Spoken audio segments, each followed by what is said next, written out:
So Christmas is behind us, and we're entering the most depressing time of the year. So what better way to celebrate this time than to bitch about the 10 worst movies of 2013? At number 10, I have Dark Skies. Now, I was disappointed with this movie because I thought it was going to be worse. I mean, the trailer for this movie was just so laughably horrible that I thought I was going to be able to enjoy an hour and a half of just unintentional comedy with a horror movie that's trying to scare me, but absolutely failing miserably. Unfortunately, the funniest parts of this movie were in the trailer, and the rest is just tired, uninspired, useless, alien crap that we've seen a million times. And the scariest scene of this movie is just directly copied from Signs. So, yeah, don't see this movie. At number 9, I have an even more tired horror movie, Texas Chainsaw 3D. What could have been a relatively inventive sequel to Tobe Hooper's original classic, this was just a boring, useless, throwaway horror movie sequel, and how poorly they use the 3D is just, just a sign of how shamefully obvious it is as just a marketing ploy. It really has no business existing. There's nothing cool about this movie. Do not rent it. At number 8, I have 21 and Over, one of the most obnoxious comedies I've seen in a while.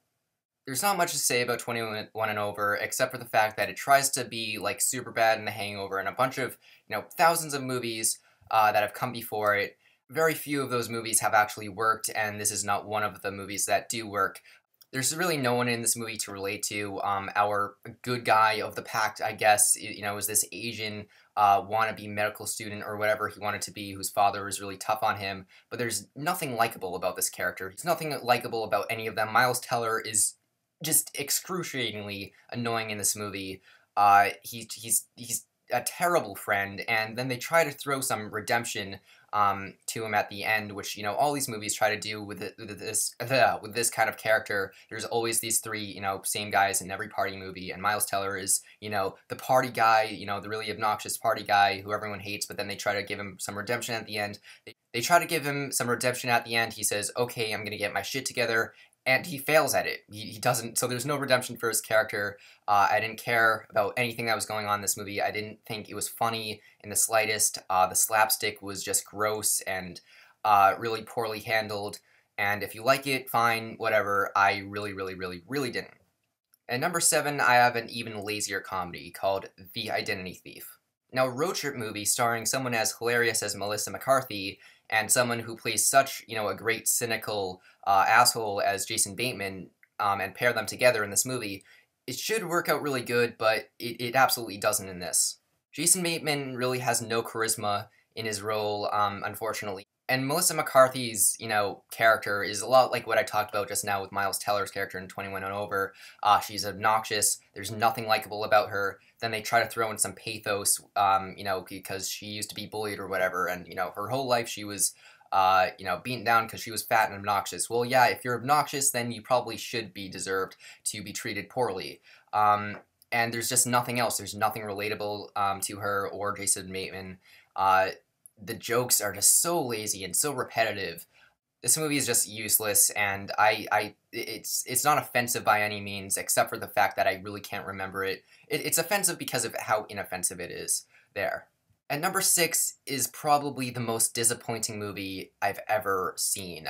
Who would have thought that my number 6 worst movie of the year would be directed by Ridley Scott, written by Cormac McCarthy, and starring Javier Bardem, Michael Fassbender, Brad Pitt, and Penelope Cruz.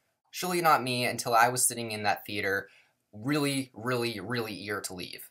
And the thing is, I mean, the technical aspects of this movie are really actually good. The cinematography is great. There's a couple action scenes that belong in a much better movie, but just the way this movie is handled is just so bad. I mean, we have scenes of just long, drawn-out dialogue of these characters, talking in ways that only lawyers and drug dealers will understand. I mean, they keep using these metaphors, metaphor after simile, just boring dialogue that I didn't get, that I knew was supposed to be important, and it's not because I'm stupid, it's just because it was poorly written. And then follow up that with, scenes of, Cameron Diaz having sex with a car, and then someone's head being brutally chopped off. I mean, a lot of these scenes do belong in really good movies, but this was really horribly handled. I mean, this movie, more than anything else, needs a remake. I mean, Hollywood seems to like making remakes of really good movies. They should start doing remakes of really bad movies, like The Counselor. It had potential. I mean, obviously, given its cast, its director, its writer, and it failed miserably. Who knew? And number 5, I have Pain and Gain. Now, by far more than any other movie, this is the one that I have debated the most. It's not even critically acclaimed, but it has a really large cult following. A lot of people loved it. I have gotten into screaming matches. I have, argued with people on the internet so much about this movie. And everyone who's a fan of this movie looks at it as a really smart satire. So Michael Bay made the satire of his own kind of movies, usually starring these, really, these huge assholes, yet the movie glamorizes them. Okay, fair enough. I didn't buy it one bit. First of all, I don't think Michael Bay is smart enough to do that. I'm sorry, he makes really shitty movies about really shitty people. And he's parodying his own style. Well, he might as well admit that every movie previous to this one sucked. But what he did was he took this actual tragic murder story. The main characters are the murderers, and he makes them dumb doofuses, and see, it's parodying these guys. They think they can kill these people. They think they're doing the right thing, whatever. And it's making fun of them. And yeah, obviously the movie's making fun of them. Michael Bay's and no other director is gonna make a movie about murderers and make it seem like they're good. No shit. My problem with this movie is how it was handled. I mean, it plays out as slapstick. It's slapstick and stereotypical and offensive humor. I mean, we're laughing as these guys are murdering people. At least my theater was. Maybe I'm just smarter than my whole theater, but, I think Michael Bay knows that this is going to have that effect on, all of the audiences. And then to compare it to something like Fargo, they're comparing Mark Wahlberg, Anthony Mackie, and Dwayne Johnson's characters to Steve Buscemi's and William H. Macy's characters in Fargo. Okay, sure, they are a lot like them, but in Fargo we had Frances McDormand's character as our hero. In this, I mean, we're stuck with these 3 characters who I guess we're supposed to despise, but I mean, we're laughing while it's happening. It's slapstick humor. Don't argue with me on that. And the movie itself is stereotypical. I mean, it makes black jokes. Anthony Mackie's character is a black stereotype. Come on. I don't need to debate this movie any further. I hate it. You can love it if you want. I expected this movie to gain a huge cult following. It has. Not for me. At number 4, I have White House Down. Seeing this movie actually made me up my score for Olympus Has Fallen. White House Down is another movie that a lot of people seem to think the director parodies his own style. I mean, Michael Bay and Roland Emmerich, 2 of the dumbest directors working today, both made satirical films this year, and White House Down is Roland Emmerich's satirical film. No, White House Down is an overlong, stupid, formulaic, boring action movie with absolutely no stakes. It's not entertaining. The comedy doesn't work. Then all of a sudden it tries to get political and makes Republicans the villain of this movie, and it's offensive. Roland Emmerich, you're a fucking dumbass. Just stick to blowing shit up and tornadoes and woolly mammoths, and just stay away from politics and William Shakespeare. That's not for you. You don't understand that stuff. Just stay away. Want to hear something depressing? There was an even worse action movie that came out this year, and it was a Die Hard movie. Maybe the most offensive action movie I've ever seen. It insulted my intelligence, and it insulted any fan of this character, John McClane. The reason Die Hard is one of the most popular action movies ever made, and the reason John McClane is a household name, is because this guy was the common man, and we could relate to him. He felt pain. He was, at the wrong place, at the wrong time, and had to deal with a situation, and then, succeeded at it. A Good Day to Die Hard does away with stakes, does away with the character's relatability. He's just an emotionless, arrogant prick who can't fucking die no matter what happens to him. In Die Hard, one of the best scenes in the movie was when he runs across glass and, just destroys his feet and, no longer can walk right because, yeah, I mean, that's what would happen if you ran across glass. In this movie, John McClane grabs onto the propellers of a helicopter, gets flung around and smashed into the window of a building, and gets up fine. No longer is John McClane an interesting character whatsoever. I think the fact that this movie exists and Live Free or Die Hard, which wasn't that bad, but was still kind of shitty. I think it has destroyed the John McClane character. John Moore should be stripped of his ability to make movies. He has proved himself to be an absolutely incompetent director, and he should fuck off. At number 2, I have, Grown Ups 2.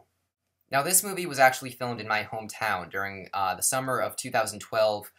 Anytime, I had to go somewhere, in that town, from one place to another, you would see, these trailers, you would see sets and, crewmen setting up for different scenes. And watching this movie, I either saw sets that I visited or that I just grew up with and recognized. Almost every scene of this movie was a weird experience, and it was an excruciating experience because it felt like a personal insult. I'm ashamed that this movie took place in my hometown. Grown Ups 2 is the laziest movie I've ever seen. It almost literally doesn't have a script. I don't think this movie had a script. I think all of it was improvised very lazily and very poorly. Where the first Grown Ups I felt was kind of a tribute to the 90s era of SNL, this movie feels like almost an unintentional parody of what Adam Sandler and his friends have become. Almost a parody of the stupidity of Dennis Dugan and his movies. These are jokes that 10-year-olds come up with, not SNL veterans. Adam Sandler should be ashamed of himself. The guy has talent. He was funny on SNL, he was funny in a couple of his movies, he proved he could be a really good actor in movies like Punch Drunk Love and Funny People, and he just blatantly phones in movies with his pal Dennis Dugan, and Grown Ups 2 should serve as the prime example of how lazy this guy is, and his friends are. The fact that another kind of tribute to a certain group of comedic actors, This Is the End, came out and was 1,000 times funnier than Grown Ups 2, kind of shows that comedy is currently in much better hands than it was in the 90s. These guys were once talented, and now they are absolute sellouts. Shame on every one of them for being in this movie. And the fact that Rob Schneider actually had something better to do than star in your movie, I think that's a sign that it's time to give acting a break. And the worst movie that I saw in 2013 was a movie called The ABCs of Death. Maybe you didn't hear of this movie, maybe you did. If you saw it, you know what I'm talking about. If you liked it, then I hate you. What the concept of this movie is, they called 26 small independent horror makers to make a short representing each letter of the alphabet. So we got 26 little horror shorts. Every one of them is horrible. Every one of them is disgusting. Every one of them is horribly, terribly made. And it's the worst experience I've ever had watching a movie, ever. I mean, you can make a full-length movie that has disgusting and immoral things in it, and I won't give a shit. I mean, I watched and sort of enjoyed a movie where a woman cuts a woman's stomach open and then takes her baby. I sat through The Human Centipede 2. I don't care about any amount of violence. I'm fine with it. But to sit through this garbage was... I felt so dirty after it. It depressed me, just how disgusting and repulsive it was.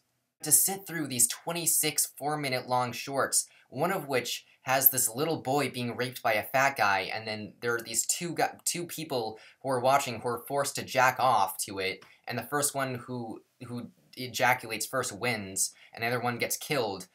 It's just... there are no words to describe how awful this movie is. If you like it, I don't like you. Fuck off. I am TBlackX1, and thank you for watching my top 10 least favorite movies of 2013. I hope you all had a very Merry Christmas, or Happy Holidays, because we're on Christmas, I'm kidding. Except for these 10 directors. I hope they had terrible holidays. Fuck them, fuck you, fuck these movies. Goodbye.